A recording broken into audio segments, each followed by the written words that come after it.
Hello everyone, कैसे हो आप सब। मैं हूं गौरव काबरा। एक बार फिर से आप सबका बहुत बहुत स्वागत है हमारे यूट्यूब चैनल पे। Today I am sharing with you are certain tips जिसको आप फॉलो कर सकते हैं for your upcoming CFA level 1 examination. February 25 में अगर आपका एग्जाम है और आप ऑलरेडी 30th या 31st दिसंबर को ये वीडियो देख रहे हैं, और कुछ लोग तो शायद और लेट से देखेंगे, तो आपका एग्जाम ऑलमोस्ट सर पे है। And obviously you need the final tips जिससे आप इस एग्जाम को कंफर्टेबली क्लियर कर पाएं, और प्रोबेबली अगर आप इनमें से कुछ भी एक चीज गलत कर रहे हैं तो उस चीज को रेक्टिफाई करने का आपको टाइम मिल जाए। तो yes, these are tried and tested protocols and rules which I think should be known to all. तो इसीलिए इसको एक टिप्स बोल करके I am sharing top 10 agendas that you need to fulfil before you go on to clear your examination for level 1। Okay, यहाँ पे जितनी भी बातें मैं कह रहा हूँ वो सब ट्राइड एंड टेस्टेड है। ऐसा कुछ नहीं है कि कोई चीट कोड है, there is some shortcut which you can use. मेरे ख्याल से इनमें से काफी सारी बातों को तो आपने ऑलरेडी फॉलो किया होगा, और लास्ट में जब आपके पास लास्ट के 30-45 डेज ऐसा कुछ बचा है तो उसमें आप ये इंश्योर करना चाहोगे कि आप इन सारे पॉइंट्स पे चेक करके जाएं, ताकि आप अपने एग्जामिनेशन में कंफर्ट एक्सपीरियंस करें, और इसके साथ में आप अपने एग्जामिनेशन में ऑब्वियसली रिजल्ट, एक फेवरेबल रिजल्ट ही पाएं। शुरुआत करते हैं। Let's get started with our first point here. Okay, our first point here is cover the entire syllabus. Now, how far is this related, और how far is this important? ये एक question है कि क्या सब कुछ पढ़ करके जाना जरूरी है। The answer is yes, absolutely yes. यहाँ पे कोई भी चीज में अगर आप एक सेलेक्टिव स्टडी करते हैं then this is really a dangerous thing to do. खास करके कई बार मेरे को कई स्टूडेंट्स ऐसे क्वेश्चन करते हैं कि सर हम एक पर्टिकुलर सब्जेक्ट ही छोड़ करके जा रहे हैं। Not at all, not at all recommended कि आप कोई एक सब्जेक्ट ही छोड़ करके चले जाए, इंस्पाइट ऑफ द फैक्ट कि उसका वेटेज चाहे जितना भी हो। सब कुछ पढ़ना पड़ेगा, हर एक रीडिंग, हर एक लर्निंग मॉड्यूल पढ़ना पड़ेगा। हाँ, कुछ एक लर्निंग आउटकम्स जो आपको टफ लगते हैं उनको आप छोड़ करके जा सकते हैं। फॉर एग्जाम्पल, अगर हम क्वांट्स की बात करें तो क्वांट्स में भी सिंपल लीनियर रिग्रेशन मुझे पता है सबको टफ लगता है, बट वो भी पूरा का पूरा लर्निंग मॉड्यूल छोड़ के जाने का रिकमेंडेशन मैं नहीं दे सकता। हाँ, आपको कोई पर्टिकुलर लर्निंग आउटकम बहुत टफ लग रहा है, you can leave it, but apart from that you will have to still focus on that particular learning module, और उसके बारे में थोड़ा बहुत तो जानकारी आपको लेना होगा। सिमिलरली हाइपोथेसिस भी किसी को थोड़ा सा टफ लगता है, देखना होगा। इक्विटी वैल्यूएशन टफ लगता है, देखना होगा। फिक्स इनकम वैल्यूएशन टफ लगता है, वो भी देखना होगा। सो ये सारी चीजें जितनी भी हैं इन सबको देखो आपको एटलीस्ट कवर करके जाना है। मैं ये नहीं कह रहा that you have to become master of every particular learning module and outcome, नहीं नेसेसरी है, बट सिलेबस पूरा देख के जाना जरूरी है क्योंकि हर चीज एग्जाम में टेस्ट हो सकती है। सो ऐसे में सिलेक्टिव स्टडी तो एकदम भी रेकमेंडेड नहीं है। हाँ, यहाँ मैंने लिखा है some portions are allowed to be left week.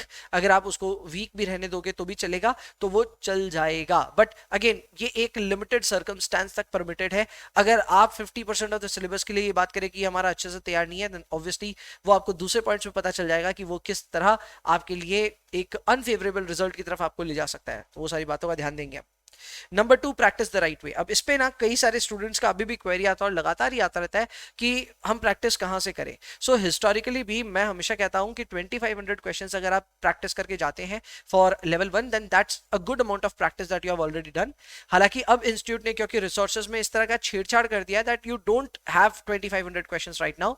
अब इंस्टीट्यूट के कैंडिडेट रिसोर्सेज में लगभग 1500 से 1600 के बीच के क्वेश्चंस हैं आपके पास में, एंड 1000 क्वेश्चंस आपके लिए प्रैक्टिस पैक में है जो कि आपको अलग से खरीदना पड़ता है।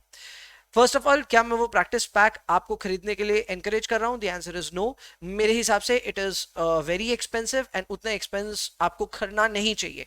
सर, इसके अलावा कोई और रिसोर्स हम प्रैक्टिस कर सकते हैं, कहीं और से कर सकते हैं? Then the answer is obviously yes. आप स्क्वाइजर की जो प्रैक्टिस वॉल्यूम 1-2 होती है उससे कर सकते हैं। You have other resources as well जहां से आप ये प्रैक्टिस कर सकते हैं, बट जो जो रिसोर्सेज आपके पास है कम से कम उनको आपको इंश्योर करना आप करके जाएं। जैसे इंस्टीट्यूट के कैंडिडेट रिसोर्सेज में 1500 क्वेश्चन मस्ट डू, इसको हो सकता है रीसेट भी करना पड़े और रीसेट करके वापस 1500 क्वेश्चंस अटेम्प्ट करने पड़े। So be prepared for double effort here. Okay, practice pack 1000 questions मैं इसके लिए खर्च करना तो ऑब्वियसली रेकमेंड नहीं करूंगा। There is a very hefty fee associated with this, so वो मेरी तरफ से रेकमेंडेड नहीं है। हालांकि ये 1000 क्वेश्चंस इंपॉर्टेंट है, इसके लिए मैं कोई डिनायल भी नहीं है, ये इंपॉर्टेंट है। अलग से क्या इसके लिए पैसे देने चाहिए मुझे नहीं मालूम। If you have the money and if you want to spend on it you may, उसके लिए मना नहीं करूंगा, बट इन जनरल मैं बोलूंगा कि नॉट रिकमेंडेड कि आप इसके लिए अलग से पैसे दें। ओके सो फ्री और पेड जो CFA इंस्टीट्यूट के मॉक्स हैं उनमें क्या करना चाहिए, जितने भी फ्री मॉक है उनको देना चाहिए। अब फ्री मॉक में कितना स्कोर आना चाहिए, क्या आना चाहिए, मैं वो सारी चीजें डिस्कस करूंगा। लेकिन फ्री मॉक आई थिंक 2 देता है इंस्टीट्यूट, तो वो तो आपको करना चाहिए। एडिशनल 5 मॉक्स और हैं जो कि प्रैक्टिस पैक के साथ में आते हैं। अगर आपके पास प्रैक्टिस पैक है तो आपके पास और भी मॉक्स हैं। इतने सारे रिसोर्सेज अगर आपके पास में है तो आप इनसे फॉलो कर सकते हैं। For those who don't have practice pack, उनके लिए कुछ अलग सेट ऑफ रिसोर्सेज हैं जो वो यूज कर सकते हैं, जिसको मैं अदर प्रोवाइडर्स में लिस्ट कर रहा हूं। इसमें आते हैं स्क्वाइजा के वॉल्यूम 1 एंड 2। अब स्क्वाइजा का वॉल्यूम 1 एंड 2 भी जो है वो भी आउटडेटेड मटेरियल है, बहुत पुराना सिलेबस से डिजाइंड है, but still it will give you opportunity to solve a lot of questions. तो वहां से आप प्रैक्टिस कर सकते हैं, कुछ आउट ऑफ द सिलेबस आपको मैटर जरूर मिलेगा। इसके अलावा I personally like other resources as well, जैसे कि कुछ एक वेबसाइट्स है जहां पे फ्री मॉक्स या फिर फ्री प्रैक्टिस करने के क्वेश्चंस मिल जाते थे एक टाइम तक। अब तो वहां पे भी सुन रहा हूं पेड हो गया है। इसके अलावा there are certain tuition providers as well, जिनके यहाँ पे अगर आपको कोई प्रैक्टिस मटेरियल मिलता है and if you wish to solve तो वो कर सकते हैं। बट फिर भी मैं कहना चाहूंगा कि ये सब सेकेंडरी है, प्राइमरी इंस्टीट्यूट के रिसोर्सेज हैं। इंस्टीट्यूट के रिसोर्सेज को 2 बार करना रिकमेंडेड है, रीसेट करना रिकमेंडेड है। तो पहले आप वो कर लीजिए, अगर उसके बाद में आपके पास बहुत ज्यादा टाइम है then focus on other resources. अच्छा, अदर रिसोर्सेज की सबसे बड़ी प्रॉब्लम ये होती है कि अदर रिसोर्सेज का जो क्वालिटी है वो क्वालिटी CFA इंस्टीट्यूट की क्वालिटी से शायद मैच ना करे, या तो उससे डिफिकल्ट हो या उससे इजियर हो। ऐसे में एकदम एग्जैक्ट क्वालिटी मिमिक करना बहुत डिफिकल्ट है किसी के लिए भी। और वो अगर आपको एक प्रैक्टिस सेट में मिलता है और वो आप आइडेंटिफाई कर पाते हैं कि हाँ this is close to the CFA institute, तो उसको सॉल्व कीजिए। बट अदरवाइज बहुत ज्यादा ऐसा हैवी प्रेशर मत लीजिए that you have to solve from various resources, ऐसा जरूरी नहीं है। इतने रिसोर्स से भी प्रैक्टिस करेंगे तो हो जाएगा। ओके, सब बेंचमार्क क्या होना चाहिए? So here is the big question. Benchmark होना चाहिए कैंडिडेट रिसोर्स में, अगर आपने क्वेश्चन सॉल्व कर लिए हैं, रीसेट कर लिया, वापस सॉल्व कर लिया है, एग्जाम में जाने से पहले अगर आप 75% और मोर वाले कैटेगरी में पहुंच जाते हैं, then you have a fair chance of clearing the examination. Now this is something which I have told एकदम खुलेआम और हमेशा बोला है कि 75% आप ले आओ, आपका काम हो जाएगा।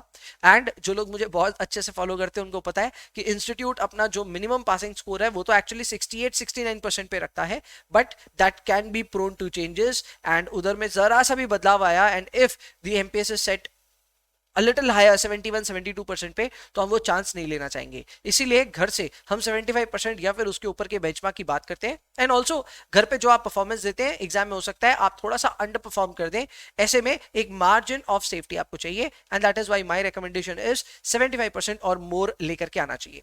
अब इसी पॉइंट पे मैं उन स्टूडेंट्स को एड्रेस कर देता हूं जिनका अभी स्कोर 65, 66, 67 आ रहा है। क्या आप और बेहतर कर सकते हैं? यस, आपको करना ही चाहिए। अगर आप 65, 66, 67% घर पे स्कोर कर रहे हैं तो एग्जामिनेशन तक भी अगर आपका ये हाल रहा देन इट इज अनफॉर्चुनेट। और मैं ऐसा कोई क्लेम नहीं करना चाहता कि ऐसा ही होगा, बट फिर भी there are greater chances of not passing the exam than to pass the exam. मतलब अगर आप घर पे ही 65-66% स्कोर कर रहे हैं, there is a great chance that you will not be able to clear your level 1 जब तक आप इंप्रूव नहीं करते हो। तो जो लोग भी अभी इस पॉइंट पे है और एग्जाम अभी भी 30-40 डेज दूर है, please take out time, revise अच्छे से करो। और रिवाइज करने के बाद में प्रैक्टिस में अपने सारे मिस्टेक्स को आइडेंटिफाई करके एक्यूरेसी लेवल 75% या फिर उससे ज्यादा लाने की चेष्टा करो। ओके इसके अलावा व्हाट डू वी हैव? अच्छा, और भी जगह बेंचमार्क्स होते हैं, जैसे कि इंस्टीट्यूट के मॉक्स हैं। तो इंस्टीट्यूट के मॉक्स में अगर आपका 60-65% भी आए ना, सो डोंट बी अफ्रेड, क्योंकि इंस्टीट्यूट का मॉक बहुत ज्यादा टफ होता है। एंड इन जनरल एग्जामिनेशन में उतने टफ क्वेश्चंस होते हैं, बट ऐसा नहीं पूरा पेपर ही उतना टफ होता है। तो इंस्टीट्यूट के मॉक को देख करके कभी मत घबराइए, that is a little I would say challenging. And इसीलिए उसमें 65% भी आए तो भी चलेगा, लेकिन ओवरऑल एग्रीगेट क्या आना चाहिए? 75%। तो ये भी अपने दिमाग में एक बेंचमार्क बना करके रखें। सर रिवीजन प्लान क्या होना चाहिए? रिवीजन प्लान में सबसे पहला मेरा जो एडवाइस है वो ये है कि आप एक बार में एक ही सब्जेक्ट लें, एक से ज्यादा सब्जेक्ट को एक बार में रिवाइज मत करें। अब ऐसा करने से क्या होता है, आपका एक डेडिकेटेड और एक फोकस्ड एटीट्यूड रहता है किसी एक पर्टिकुलर सब्जेक्ट के लिए। आप उसको पूरा फिनिश करने तक का एक आपके ऊपर प्रेशर भी रहता है एंड इसी से जाकर के वो पूरा सब्जेक्ट कंप्लीट होता है। नहीं तो क्या होगा, you will focus on easier subjects and harder subjects पे ध्यान कम जाएगा। इसीलिए एक बार में एक ही सब्जेक्ट को आप रिवाइज करने का इंटेंशन रखें, फिर उसके बाद में प्रैक्टिस करें। एंड बहुत ज्यादा रिवीजन पे टाइम स्पेंड ना कीजिए। मैंने यहाँ लिखा है avoid spending too much on revision, too much time मैंने लिखना चाहिए था, बट एनीवेज। तो यहाँ पे आपको रिवीजन में बहुत ज्यादा टाइम स्पेंड नहीं करना चाहिए। अब इसमें भी एक इशू है, कई स्टूडेंट्स क्या होते हैं पूरा पढ़ा हुआ है, लेकिन जब रिवीजन करने बैठ रहे हैं तो एकदम मस्त आराम से टाइम लेकर के एक एक दिन लगा रहे हैं to cover up one learning module. क्या इतना टाइम आपके पास है? एब्सोल्युटली नॉट, आपके पास इतना टाइम ही नहीं है। तो ऐसे में आपको थोड़ा ऊपर ऊपर से रिवीजन करना पड़ेगा and you will have to jump on to practice. अब प्रैक्टिस करते वक्त आपकी अगर बहुत ज्यादा गलतियां हो रही है, और ये आमतौर पे आइडेंटिफाई करना आसान है, आप शुरुआत में ही ना 50-100 क्वेश्चन का सेशन लेकर के मत बैठो। एक बार में 10 क्वेश्चंस प्रैक्टिस करो, अटेम्प्ट करो एंड सी कि आपके उसमें क्या स्कोर आ रहा है। अगर आपके 10 में से 7-8 क्वेश्चंस राइट हो रहे हैं तो आप ठीक ठाक कर रहे हो, पर अगर आपके 7 से कम क्वेश्चन राइट हो रहे हैं, you are scoring less than 7 questions out of 10, then that is a cause of worry. And वहीं पे आपको समझ जाना चाहिए कि जहां जहां मेरी गलती हो रही है वहां पे मुझे वापस अच्छे से रिविजन करना होगा। सो ये एक तरह का एक रिवर्स अप्रोच है। यहाँ पे आप चीजों को बहुत ज्यादा स्ट्रॉन्ग तैयारी रिवीजन में नहीं दे रहे हो, रादर आप सवाल बना रहे हो और सवालों में जहां गलती हो रही है उन एरियाज को ज्यादा अच्छे से रिवाइज कर रहे हो। इससे ये बात होगी कि जो एरियाज इजी हैं या फिर आपको बहुत अच्छे से आते हैं, आप उस पर ओवर स्पेंड नहीं करेंगे अपना टाइम फॉर रिविजन, एंड जो एरियाज आपके थोड़े वल्नरेबल हैं उन पे आप रिविजन अच्छे से करोगे and you will spend more time on it, जिससे आपको फायदा होगा। पैनिक, सर आपको पैनिक करना है क्या? नहीं यार, पैनिक करने का कोई दरकार नहीं है। आप पहला तो अकेले नहीं है इस जर्नी में। आप अभी किसी भी स्टूडेंट से पूछ लीजिए, किसी भी कम्युनिटी ग्रुप में जाकर के पूछ लीजिए कि क्या जो भी पढ़ा है वो याद आ रहा है क्या? सब लोग बोलेंगे नहीं याद आ रहा है। ये करिकुलम ही ऐसा है, इतना वास्ट है और इतना डिटेल्ड ओरिएंटेड है कि आपको हर एक चीज, हर एक का चप्पा चप्पा नहीं याद आएगा। हाँ, लेकिन अगर उसी का एप्लीकेशन करने को बोलूं तो आप कर दोगे, यानी सवाल बन रहे हैं लेकिन चीजें ऐसे याद ही नहीं आ रही। वी कैन नॉट रिकलेक्ट हमने क्या क्या पढ़ा था। If it is happening to you तो it is happening with everybody, don't worry about it, you are not alone in this. So please एक तो इसका टेंशन करना बंद करो एंड ये समझो कि अगर आपसे सवाल बन रहे हैं, आपकी एक्यूरेसी अच्छी आ रही है, तो इसका मतलब ये आप एप्लीकेशन कर पा रहे हो, एंड एप्लीकेशन कर पा रहे हो तो आपको इससे आगे और कुछ नहीं चाहिए। सर आइडियल रेजिम क्या होनी चाहिए? आइडियल रेजिम ये है कि आप कैंडिडेट रिसोर्स को अभी ही रीसेट कर दो। मुझे ऐसा लगता है कि आप में से कुछ लोगों ने 500-600 क्वेश्चंस ऑलरेडी अटेम्प्ट कर रखे होंगे, तो अगर आप चाहे तो उसको पूरा 1600 कंप्लीट करके रीसेट कर सकते हैं, नहीं तो अभी भी रीसेट कर सकते हैं। रीसेट करके आपको रिवीजन शुरू करना है, one subject at a time, उसका प्रैक्टिस करना है फ्रॉम कैंडिडेट रिसोर्स एंड अपनी सारी मिस्टेक्स को क्रिटिकली ऑब्जर्व करना है। अब एक बात का ध्यान रखना, आप जब ये प्रैक्टिस करेंगे तो अभी से आपका ये प्रैक्टिस जो है इसमें आपको 75 का टारगेट रखना है। आप ये मत सोचिएगा कि अभी 65 आ रहा है तो चल रहा है। आपको बहुत क्रिटिकली खुद को यहाँ पे इवैल्यूएट करना है, खुद की परफॉर्मेंस को इवैल्यूएट करना है, एंड कहीं पे अगर आप बहुत लाइटली ले रहे हो ना चीजों को, तो ये 75% आपको वापस रास्ते पे लेकर के आएगा। ये समझाएगा that 65 is not okay, you can not live with 65। तो ये बहुत इंपॉर्टेंट है, प्रैक्टिस में रियलाइज कीजिए कि आप सही रास्ते में जा रहे हो कि गलत, and accordingly take your decisions. Okay sir, mocks कब देने चाहिए? Minimum 15 days before the exam देना चाहिए, क्योंकि मॉक इन जनरल आपके कॉन्फिडेंस लेवल को थोड़ा सा नीचे लेकर के आएगा। तो अगर आप लास्ट टाइम पे पैनिक कर जाओगे एग्जाम से जस्ट पहले मॉक देने में, तो मैं कहूंगा थोड़े एडवांस में दे दो, 15 दिन पहले दो। कल को मॉक्स में आपका खराब भी आया नंबर तो भी you will have good number of days to again reflect back on the mistakes you have made, and आप अपने एग्जाम तक रिकवर करके अच्छे से एग्जाम दे पाओगे। फोकस किधर करना है? हेवी वेट्स पे ऑब्वियसली करना है। Some students are still of the believe कि हम लोग को ना सब्जेक्ट वाइज यहाँ पे पास करना पड़ता है, ऐसा एकदम नहीं है, बट एग्रीगेट बहुत बुरी तरह बिगड़ सकता है अगर आपने हेवी वेट्स का ध्यान नहीं दिया। Talking of heavy weights, these 5 subjects are heavy weights: ethics, FSA, equity, fixed income and portfolio.